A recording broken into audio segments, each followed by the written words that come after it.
This channel does not promote any violent, harmful, or illegal activities. All content provided by this channel is meant for an educational purpose only. Sandeep Ghosh 8 দিন ধরে তিনি CBI অফিসে যাচ্ছেন, রাতের বেলায় আসছেন, আবার সকালে যাচ্ছেন। আচ্ছা, সে কি এবার আরো বিপাকে, মানে সন্দীপ ঘোষ এবার আরজি করে দুর্নীতির তদন্তে সিবিআই, আক্তার আলীর মামলায় আদালতে নজরদারিতে CBI. UEM Jaipur is a perfect target for prospective students aspiring for good jobs, good education with future-ready skills. তদন্তের নির্দেশ ইতিমধ্যে দিয়েছে কলকাতা হাইকোর্ট। সিট নয়, এজেন্সির তদন্ত চেয়েছিলেন আরজি করের প্রাক্তন ডেপুটি সুপার আক্তার। আর কাল সকাল 10টার মধ্যে নথি হস্তান্তরেরও নির্দেশ।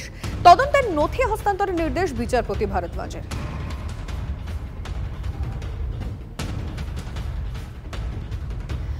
আর এই মুহূর্তে একটা আপডেট দিয়ে রাখি আপনাদের, এই খবরের আপডেট দিয়ে রাখতে চাই। আরজি করের দুর্নীতি মামলায় সিবিআই তদন্তের নির্দেশকে চ্যালেঞ্জ করে ডিভিশন বেঞ্চের দ্বারস্থ সন্দীপ ঘোষ। এবং এই মুহূর্তে দাঁড়িয়ে বড় আপডেট আপনাদের জানিয়ে রাখবো যে সিবিআই তদন্তের কথা এক্ষুনি আপনাদেরকে বলছিলাম, যে আরজি করের দুর্নীতি মামলায় সিবিআই এর হাতে এই কেস যাচ্ছে এবং তাতেই বলা যায় যে সন্দীপ ঘোষ খানিকটা আরো বিপাকে পড়লেন।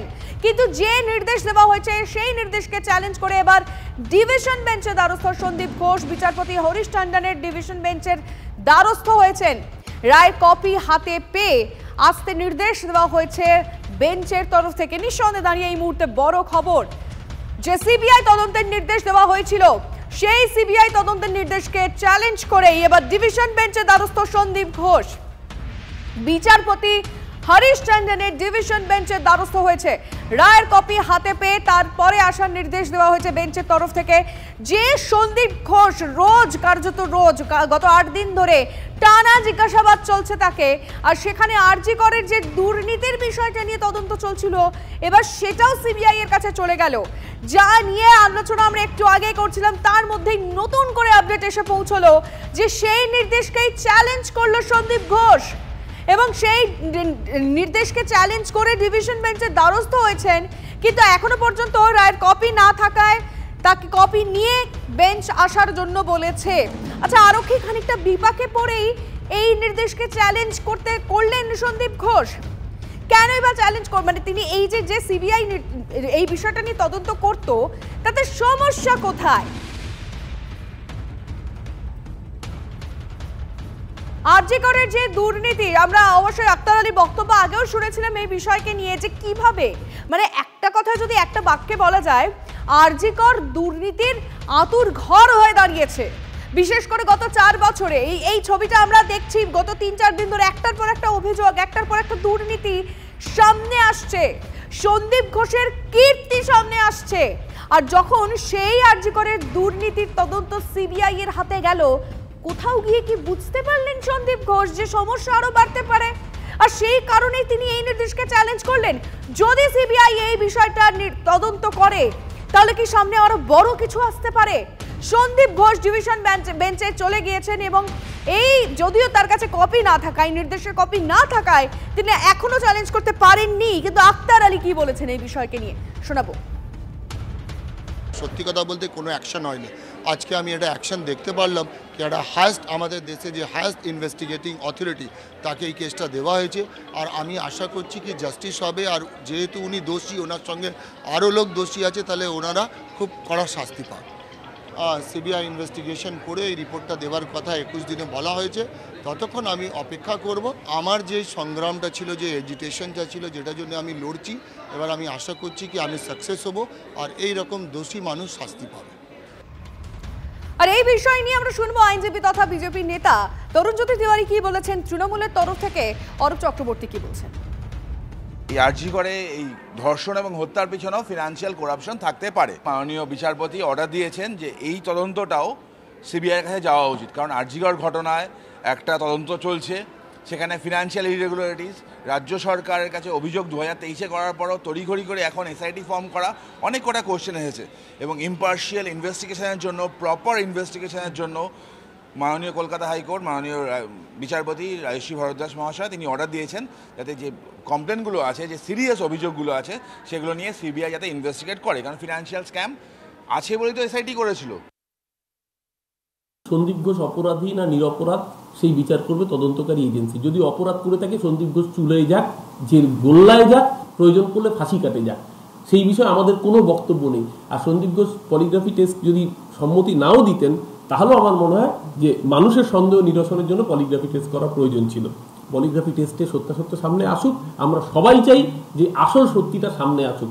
সন্দীপ ঘোষ পলিগ্রাফি টেস্টের অনুমতি দিয়েছে, এবার আমরা আশা করব যে সত্যিটা সামনে আসবে। যদি সন্দীপ ঘোষের মতো মানুষ এই অপরাধের সাথে ন্যূনতম জড়িত থেকে থাকে, তার যেন দৃষ্টান্তমূলক শাস্তি হয়।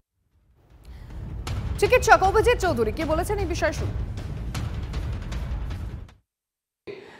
যে ব্যক্তি এবং যাকে নিয়ে আমরা তার নামও মুখে আনতে ইচ্ছা করে না, বেশ কিছুদিন ধরে এই সমৃদ্ধ এবং ঐতিহ্যশালী মেডিকেল কলেজটাকে একটা অদ্ভুত আবর্জনার স্তূপে একটা ধাপার মাঠে পরিণত করার দিকে চক্রান্ত করে এগিয়ে গেছে এবং নানানভাবে এটাকে ধ্বংস করার পথে এগিয়ে গেছে, তাদেরকে যেন কোনো রকমভাবে পুরস্কৃত করার দিকে এগিয়ে না যাওয়া হয়।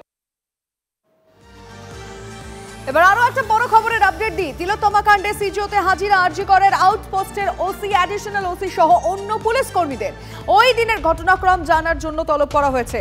কখন খবর পান, কখন থানাকে জানান, কে খবর দিয়েছিল, আর তারপর তারা কি করেছিলেন, তারা কি অপরাধের অবস্থলে সুরক্ষিত করেছিলেন, এবং যে জায়গাটা যে ক্রাইম সিন সেটাকে সিল করতে হয় আদৌ সেটা কি করেছিলেন তারা, সঞ্জয়কে চিনতেন কিনা এই প্রশ্নও থাকছে। উত্তর কি পাওয়া যাবে? আমি সরাসরি আপডেট নেব এই খবরের। আমাদের প্রতিনিধি সিজার মন্ডল রয়েছেন আমাদের সঙ্গে। সিজার, দেখো, তিলোত্তমা কাণ্ডে ইতিমধ্যেই তলব করা হয়েছে আরজি করের যে কলকাতা পুলিশের আউটপোস্ট রয়েছে, সেই আউটপোস্টের যিনি অফিসার ইনচার্জ এবং তার অ্যাডিশনাল অফিসার ইনচার্জ, যারা ওই সময় দায়িত্বে ছিলেন এবং সেই সময় দায়িত্বে থাকা পুলিশ কর্মীদের। যেটা প্রাথমিকভাবে জানা যাচ্ছে, ওই দিন ঘটনার রাত অর্থাৎ 8 এবং 9 রাতে কি এক্স্যাক্টলি ঘটেছিল এবং কখন দেহ উদ্ধার হলো, প্রথম আউটপোস্টের পুলিশ কর্মীরা কখন জানতে পারলেন, সে জানতে পারার পরে কারা কাছ থেকে খবর দিয়েছিল এবং জানার পরে পুলিশ কি ভূমিকা পালন করেছিল, সঞ্জয়কে চিনতেন কিনা, সঞ্জয়ের এই যে সর্বত্র যাতায়াতের অনুমতি ছিল, সঞ্জয় কিভাবে হাসপাতালের সমস্ত জায়গায় যেত, এই যাবতীয় বিষয়গুলো তারা জানতে চান আউটপোস্টের পুলিশ কর্মীদের কাছে। কারণ আরজি করের সব থেকে কাছের অর্থাৎ আরজি করের মধ্যে থাকা এই পুলিশ আউটপোস্টের কর্মীদের একটা বড় ভূমিকা থাকে নিরাপত্তার জায়গায়, এবং সেখান থেকে তাদের কি ভূমিকা ছিল এবং ওই দিনের যে ঘটনাক্রম আমরা জানি ইতিমধ্যে সিবিআই একটি টাইমলাইন শীর্ষ আদালতে দিয়েছে, অন্যদিকে রাজ্য পুলিশও একটা টাইমলাইন দিয়েছে।